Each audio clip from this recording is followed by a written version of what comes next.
Sige na, pumasok kayo sa loob ng bahay niyo. Diyan kayo maghintay. Salamat, Rigor.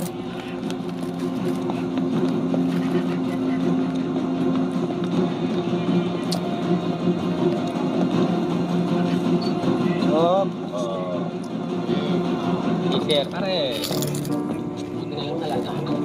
Hindi. Masisilat tayo kanina kung alam. Hindi talaga. Kung wala tayong pang-inom. Wala ba? Pero walang pumuporma doon dahil binakura na ni Tanggol. Oo. Tanggol. Yung anak ng pulis. Mismo. Anak ng pulis na nagpakulong.